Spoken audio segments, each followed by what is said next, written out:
Selamat sore, Pak. Selamat sore. Ya. Selamat sore. Selamat sore, Pak. Ya.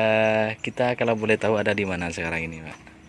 Sekarang kita ada di wilayah pertambakan, ada di makam atau huju. Pujuk apa di sini, Pak? Huju di sini kalau kata orang sini huju kurang kering. Pujuk Karangkeng. Pujuk Kerangkeng. Kalau pujuk kurang kering itu di sana. Oh. Ada lagi. Ada di desa apa, di dusun apa di sini, Pak? Di sini Desa Lapataman. Oh, Desa Lapataman. Lapataman, Kecamatan Tungke, Kabupaten Sumeneb, Madura. Di sini. Berarti Jawa ini Timur. ini bisa dikatakan Sumeneb bagian Paling ujung. paling ujung ya. Iya, paling ujung timur. Ini pas di timurnya wisata Pantai Lombang. Oke. Oke. Sekarang kita berada di. Bisa kita masuk dalam. Oke, ayo masuk dalam. Lah, pengintuk dulu.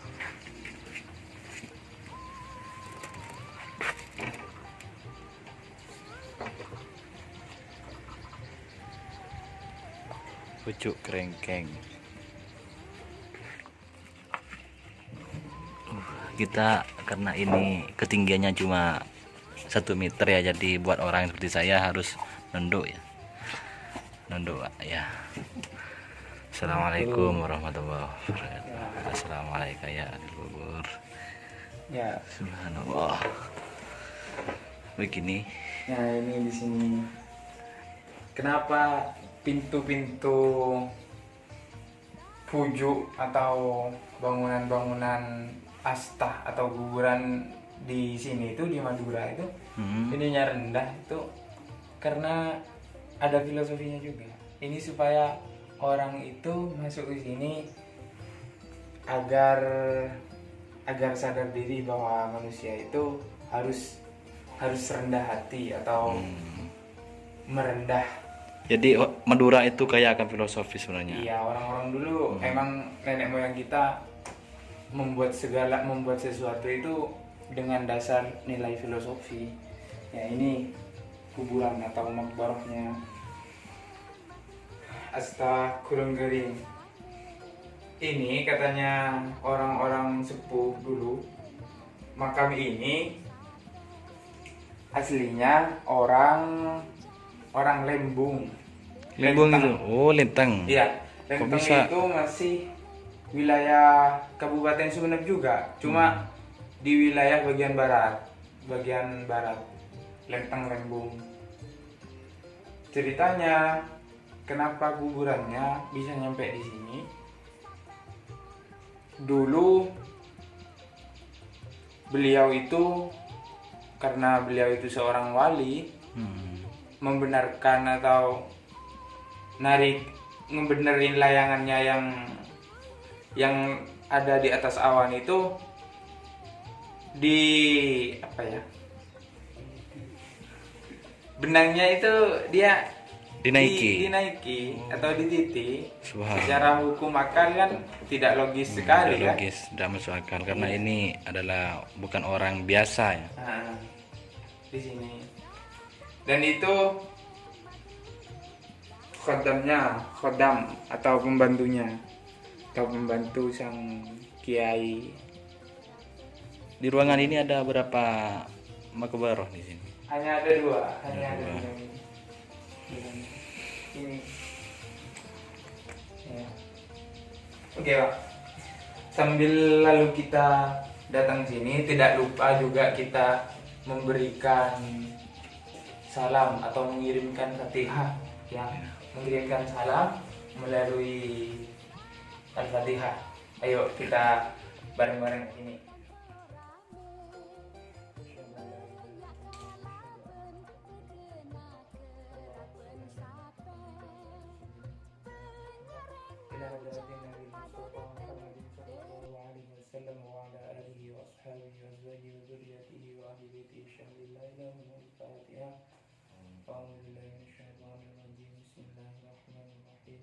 Alhamdulillahi Rabbil Alamin Ar-Rahmanir Rahim Maliki Yawmiddin Iyyaka na'budu wa iyyaka nasta'in Ihdinas siratal mustaqim Shiratal ladzina an'amta عليهم غير المغضوب عليهم ولا الضالين ثم إلى حضرة إخوانه من الأنبياء والمرسلين والأولياء والشهداء والصالحين والصحابة والتابعين والعلماء والمصنفين وإلى جميع الملائكة المقربين ثم وصل إلى سلطان الأولياء شيخ عبد القادر الجيلاني وإلى شيخ الحسن الشاذلي وإلى شيخ يونس البغدادي وإلى شيخ نووي البلداني وإلى شيخنا علي البنغارين وإلى أبي سالم تنقل وإلى شيخ زيني بن عبد الغني ثم وصل إلى المرحوم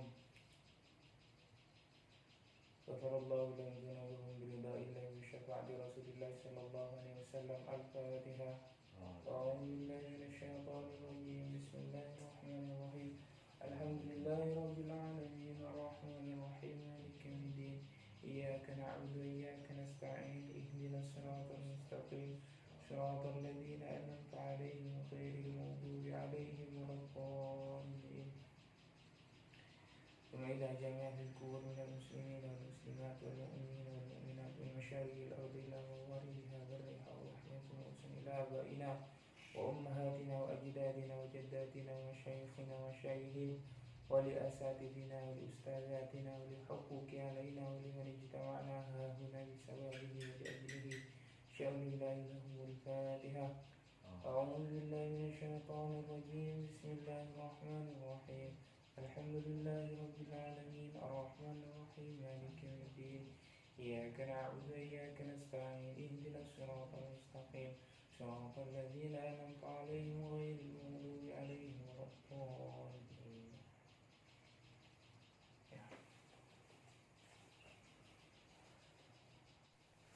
Oke, karena kita sudah selesai mengirimkan doa untuk orang-orang yang ada di sini.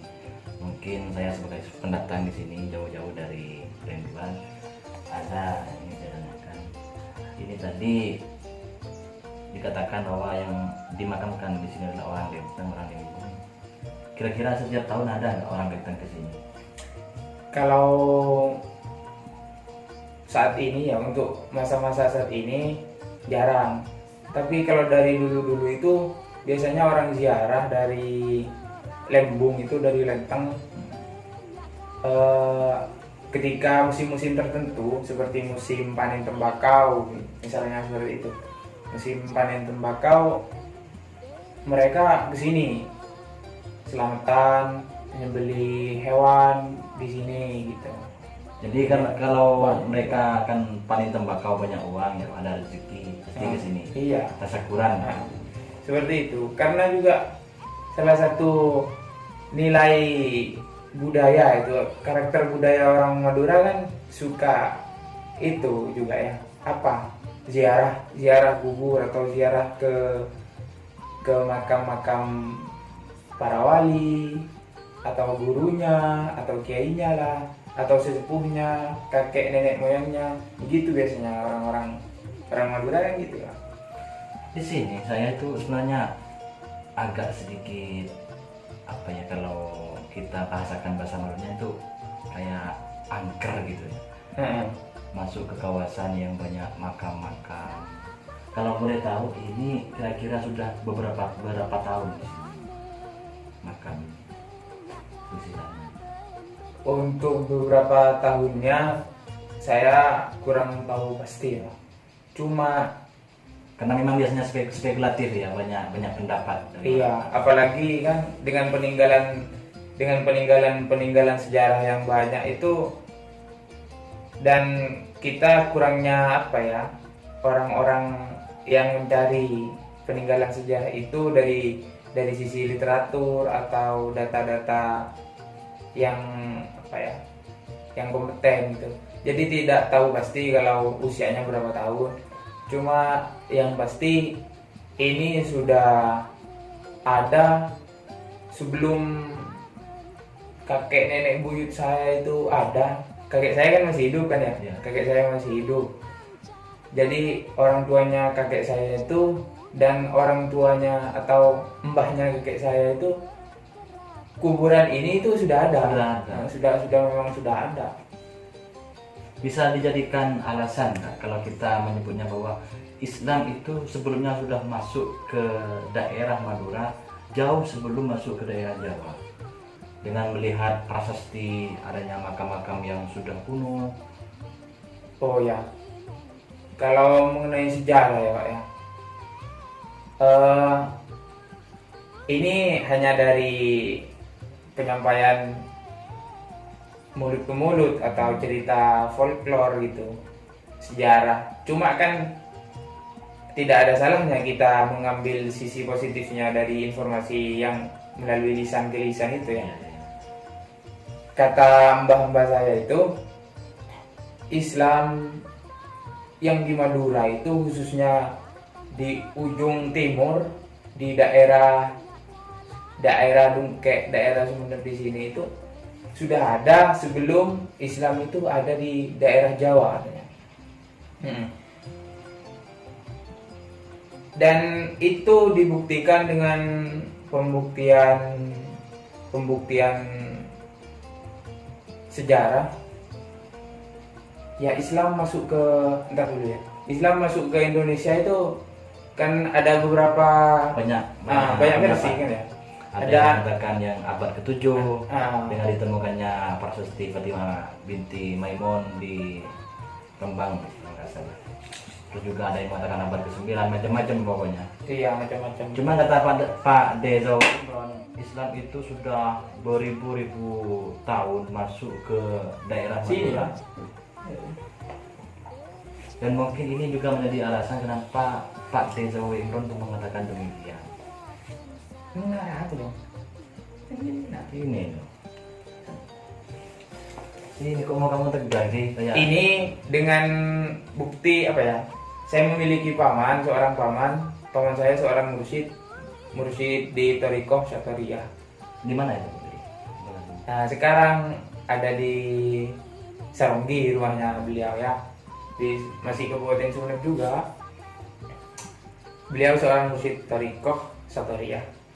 Nah, masa kecilnya beliau itu mondok dan menghabiskan masa mudanya mondok dan bermusafir gitu.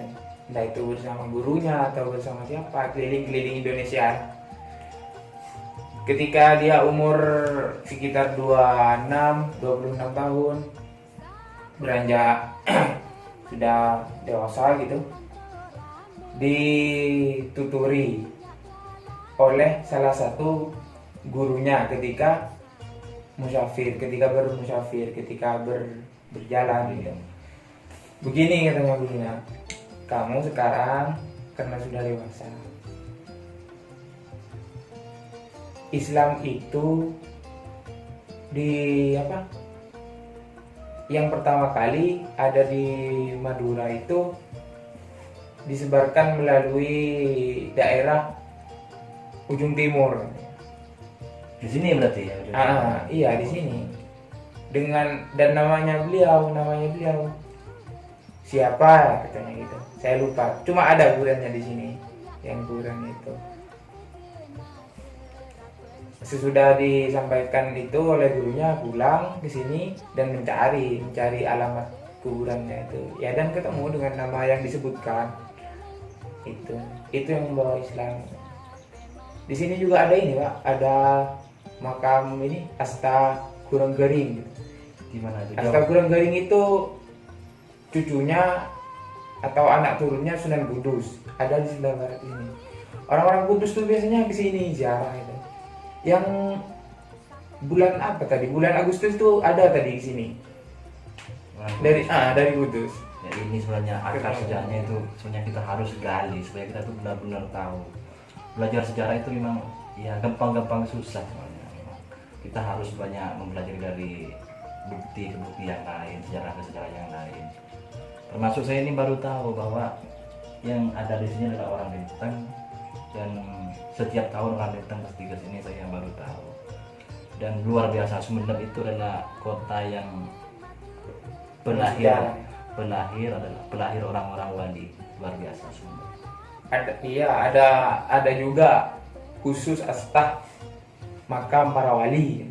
Ada juga di sini. Ini di sebelah barat sini. Belum lagi yang di Astengki sana ya, yang di Linteng, yang di Batuan. Iya, yang di Sumeneb itu banyak. Kalau yang orang Kudus yang ziarah ke sini kemarin sampai bilang gini, wah ternyata kita bersaudara ya katanya. Ternyata orang-orang sini ini mungkin juga ada salah satu yang keturunannya kakek atau nenek moyang saya gitu yang dari Kudus. Sampai bilang gitu. Yang di Astaghfirullahaladzim dari itu. Kok bisa ada Bantal sama ada yang jadi juru kunci di sini? Enggak Pak. Mungkin kalau orang ngaji atau orang apa di hari-hari tertentu seperti hari Jumat Manis gitu. Ya, Lihat kilo. begitu sudah sekilas tentang bagaimana sejarah dari pucuk Kakek. Rangkeng ini, tentang sejarahnya, dan itu bisa mungkin menjadi tambahan informasi kepada para pemirsa semuanya. Atas segala kesalahan ya maklum, kami juga masih belajar, nanti juga bisa dikomen di bawah. Oke, wassalamualaikum warahmatullahi wabarakatuh.